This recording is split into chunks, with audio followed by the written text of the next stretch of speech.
Bienvenue pour cette nouvelle discussion. Aujourd'hui, on va parler d'un sujet, d'un défi assez classique quand on enseigne la programmation. Comment on fait pour aborder des notions un peu abstraites, comme les fonctions par exemple, sans perdre les débutants? Oui, c'est souvent un cap difficile, hein, ce passage du concret, de la manipulation directe, à quelque chose de plus conceptuel. Exactement. Et justement, on va décortiquer ensemble une approche pédagogique pensée pour ça. Ça s'appelle la méthode utiliser, modifier, créer. UMC pour faire court. On va voir comment elle est appliquée spécifiquement pour enseigner les fonctions en Python. Et ça, dans le cadre des SNT, sciences numériques et technologies, cette matière qu'on a au lycée maintenant. Mhm. Qui vise à donner une culture numérique de base. C'est ça. Alors, on s'appuie sur un document qui détaille bien cette méthode, étape par étape. L'objectif, pour nous aujourd'hui, c'est de bien comprendre cette séquence. Utiliser, puis modifier, et enfin créer. Et surtout, saisir pourquoi cette progression et pourquoi elle est jugée efficace. Bon, alors décomposons un peu tout ça. On va regarder chaque étape, ce qu'on y fait, la logique derrière. Tout à fait. Et ce qui est frappant d'emblée, je trouve, c'est cette idée d'amener la complexité très très doucement. C'est vraiment une approche graduelle. L'UMC, ça s'inspire de principes pédagogiques assez solides. On parle parfois d'échafaudage, une idée qu'on retrouve chez Brunner, Vygotsky. Un échafaudage, oui, j'aime bien l'image. C'est ça. L'idée, c'est de soutenir l'élève là où il en est. On part de quelque chose de simple, utiliser un outil, ici une fonction, et petit à petit, on l'amène à comprendre comment ça marche à l'intérieur, puis à être capable de créer ses propres outils. On évite de le noyer sous la technique dès le départ, quoi. D'accord. Un échafaudage progressif. Ça a l'air logique. Alors, euh, commençons par la première marche, l'étape utilisée. Ça consiste en quoi précisément? Là, le but, c'est vraiment de démystifier le concept, rendre la fonction moins intimidante. Oui, qu'elle ne soit pas vue comme un truc hyper compliqué dès le début. Voilà. On veut que l'élève saisisse l'idée générale. Une fonction, bon, c'est comme une petite machine, une sorte de boîte noire. On lui donne une information en entrée, l'argument, c'est le terme technique, c'est la donnée que la fonction va manger en quelque sorte. Mhm. Et en retour, elle nous donne un résultat, la sortie. À ce stade, le plus important, ce n'est pas de savoir comment la machine fabrique le résultat, Non, pas du tout. mais juste de comprendre ce qu'elle fait et comment on interagit avec. Concrètement, l'activité qu'on propose est souvent très très simple. On va donner aux élèves une fonction Python déjà écrite, toute prête, par exemple une fonction qui prend un nombre et qui renvoie son carré. Toute bête. Classique, oui. Et on leur dit juste, essayez-la. Appelez-la avec différentes valeurs. Mettez 3, voyez ce que ça donne. Mettez 5, notez les résultats. Mettez 10. Ils observent 9, 25, 100. Mais le point vraiment clé, c'est qu'ils ne voient pas le code source de la fonction à ce moment-là. Et ça, c'est une astuce pédagogique vraiment fondamentale pour démarrer. Ça permet de contourner ce qu'on appelle parfois la peur du code. Ou l'appréhension face à la syntaxe. Oui. Les defs, les deux points, l'indentation, tout ça peut faire peur au début. Exactement. Alors que là, on se concentre uniquement sur l'utilisation et le résultat qu'on voit. Quand je donne 7, paf, ça sort 49. L'élève voit tout de suite l'intérêt pratique de cet objet fonction. Ça devient tangible, presque un jeu, d'entrée-sortie, avant même d'avoir parlé de def ou de return. Ça crée une première base de confiance. Et puis, idéalement, ça peut même éveiller une certaine curiosité. Ok, c'est pratique ce truc, mais comment ça marche dedans, en fait? Je vois. On apprivoise un peu la bête avant de l'ouvrir. Mais euh, est-ce qu'il n'y a pas un petit risque là que certains élèves se disent «Bon, bah ok, c'est magique, ça marche», et s'arrêtent là, qu'ils utilisent la fonction sans forcément avoir envie de comprendre le mécanisme derrière? C'est une bonne question. C'est vrai qu'il y a toujours une diversité de réactions dans un groupe. Certains vont être curieux tout de suite, d'autres peut-être un peu moins. Mais l'avantage ici, c'est que cette première étape, elle met tout le monde en situation de réussite. Tout le monde peut utiliser la fonction et voir le résultat. Ça évite l'échec direct, qui est très décourageant. D'accord. Et quant à la magie, bon, souvent ça ne dure pas très longtemps, généralement l'envie de comprendre arrive assez vite. Soit par curiosité naturelle, soit parce que l'étape d'après, l'étape modifiée, va justement commencer à lever le voile. Mhm. Et puis ça les implique davantage. C'est quand même très différent d'une approche où on balancerait d'emblée tout le code d'une fonction. Là, on risque vraiment de perdre du monde dans les détails de syntaxe avant même qu'ils aient compris à quoi ça sert. Bien compris. Donc, Utiliser, ça pose les fondations, ça rassure et ça peut même intriguer. Et une fois que cette première familiarité est là, on passe logiquement à la deuxième étape, modifier. Et c'est là, si j'ai bien suivi, que ça devient vraiment intéressant. Ah oui, là on change de braquet. L'objectif, maintenant, il est complètement différent.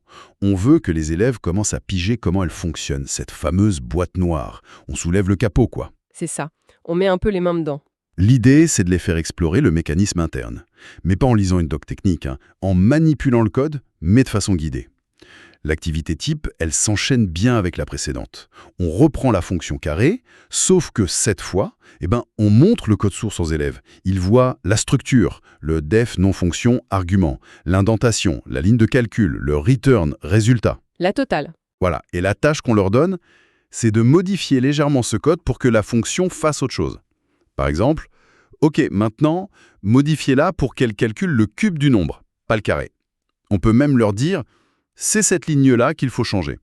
Souvent, c'est juste l'opération mathématique. Et cette étape de modification, elle est pédagogiquement super riche. C'est vraiment de l'apprentissage actif, mais dans un cadre maîtrisé.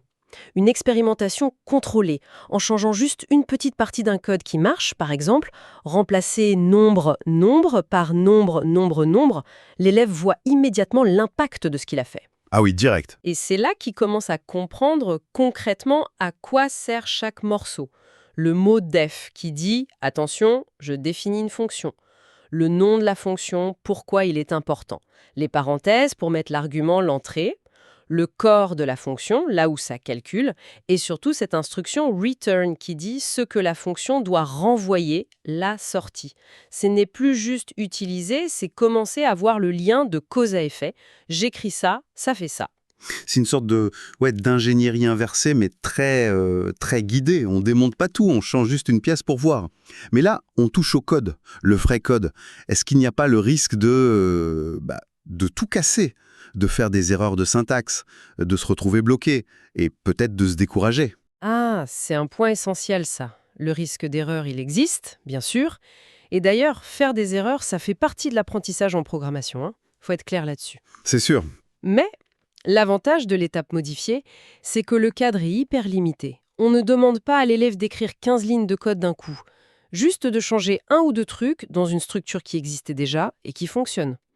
Donc, les erreurs possibles sont beaucoup plus ciblées et souvent elles sont plus faciles à repérer, avec l'aide de l'enseignant ou même juste en comparant avec le code original. D'accord. C'est moins la jungle. Voilà, c'est très différent de donner une page de doc sur la syntaxe et de dire « allez, débrouillez-vous ». Là, on guide vraiment l'exploration. Les petites erreurs, une faute de frappe, une indentation oubliée, elles deviennent des occasions d'apprendre des points précis de syntaxe, plutôt qu'une source de blocage total. Et on apprend aussi, sans le dire forcément, à débugger à toute petite échelle. Ok, je vois. C'est une transition qui est maîtrisée vers la complexité du code. On n'est plus juste spectateur, mais on n'est pas encore lâché tout seul. Et ça prépare bien le terrain pour la dernière phase, créer. Exactement. On monte la dernière marche. L'étape créée, donc.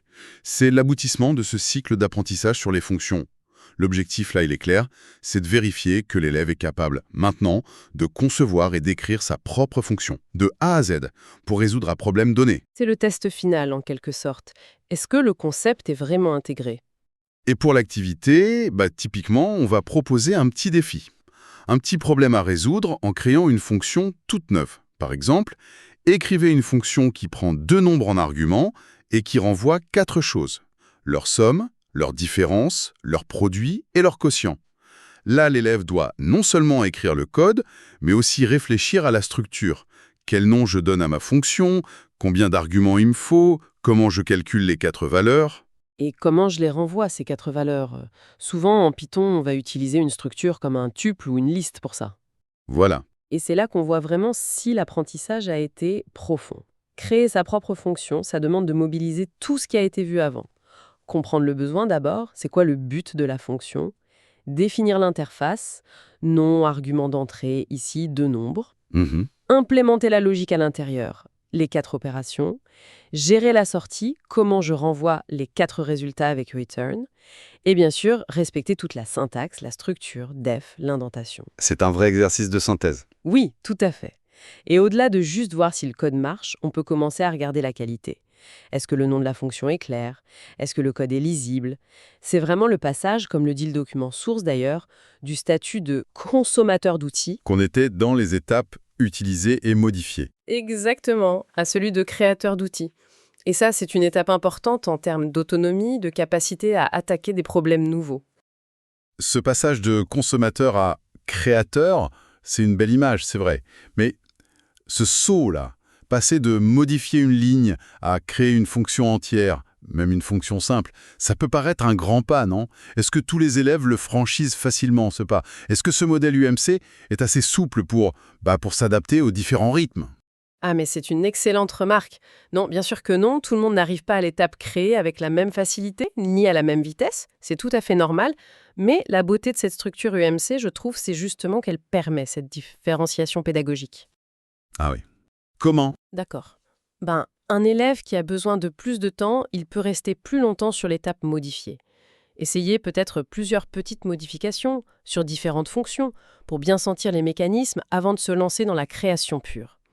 L'enseignant peut aussi proposer des défis de création de difficultés variables. Commencer par une fonction très simple, puis un peu plus complexe. D'accord. L'objectif, ce n'est pas forcément que tout le monde sorte immédiatement des fonctions parfaites et hyper complexes, mais plutôt que chacun progresse dans sa capacité à analyser un problème et à le traduire en une solution avec une fonction, même si elle est simple au début. Et l'évaluation peut aussi être adaptée. On peut valoriser la démarche, la logique trouvée, même si la syntaxe n'est pas encore tout à fait nickel à l'étape créée. Bien compris. C'est flexible, donc. Alors, si on prend un peu de hauteur maintenant et qu'on regarde la séquence complète, utiliser, modifier, créer, qu'est-ce que ça nous dit tout ça? On voit bien cet échafaudage progressif dont tu parlais au début. On part d'une interaction très simple, on guide l'exploration du mécanisme et on finit par l'autonomie. Exactement.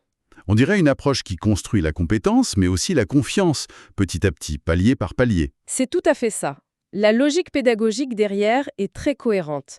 Elle respecte bien ce qu'on sait sur l'apprentissage. Premièrement, on réduit la charge cognitive au début. L'étape utilisée, c'est pour se concentrer sur le concept sans se perdre dans la syntaxe. Moins de choses à gérer en même temps. Voilà. Deuxièmement, on favorise l'apprentissage actif.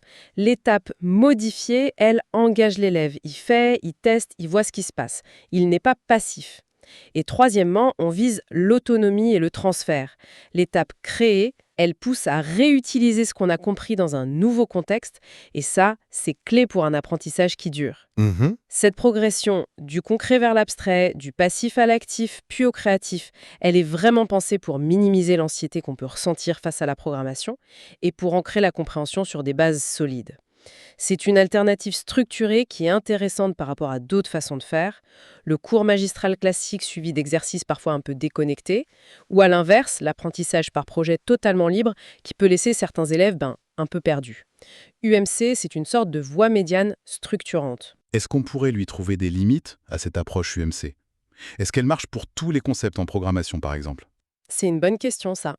Elle semble particulièrement bien marcher pour les concepts qu'on peut voir comme des outils ou des briques qu'on utilise. Les fonctions, c'est l'exemple parfait. On pourrait sans doute l'imaginer pour les objets, en programmation orientée objet, pour apprendre à utiliser des bibliothèques aussi, peut-être même pour certaines structures de données. Utiliser une liste, modifier une liste, créer une nouvelle structure à partir de listes? Quelque chose comme ça, oui. Par contre, pour des concepts qui sont plus transversaux ou purement logiques, comme les boucles ou les conditions, le if, else, là, l'adaptation est peut-être moins directe. Même si l'esprit de progression reste pertinent, voir un exemple de boucle, modifier un exemple, créer sa propre boucle pour résoudre un problème, ça peut s'inspirer de UMC. D'accord. La principale limite, c'est peut-être aussi une question de temps. Dérouler systématiquement les 3 étapes pour chaque nouveau concept, ça peut prendre pas mal de temps en classe. Il faut choisir ses batailles, en quelque sorte. Voilà. Il faut sans doute choisir judicieusement les notions où cette approche va vraiment apporter un plus. Typiquement, celles qui représentent des vrais seuils conceptuels pour les apprenants, comme les fonctions justement. C'est une nuance importante, effectivement. Donc si on devait résumer notre discussion, l'approche utiliser, modifier, créer, c'est une stratégie pédagogique qui est structurée, progressive, active. Et elle semble particulièrement adaptée pour aborder des notions fondamentales, mais qui peuvent faire un peu peur au début, comme les fonctions en Python. Elle construit la compréhension étape par étape, en partant de l'usage, pour aller vers la création. C'est exactement ça. Et ça nous amène peut-être à une dernière réflexion. Une question qui va un peu au-delà de juste enseigner Python. Ah, Bah oui. Cela soulève une question assez intéressante, je trouve.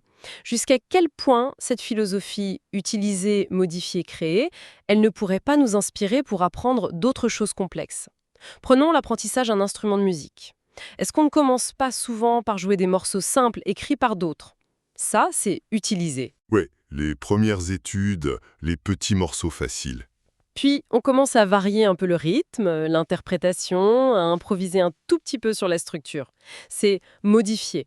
Mhm. Avant, bien plus tard peut-être, d'être capable de composer ses propres mélodies. Créer. Ou un dessin. On commence par reproduire des formes, des modèles, utiliser. Puis on adapte un style, on modifie des éléments. Modifier. Avant de créer une œuvre vraiment originale. Créer. C'est vrai que ça résonne. Même pour écrire ou argumenter.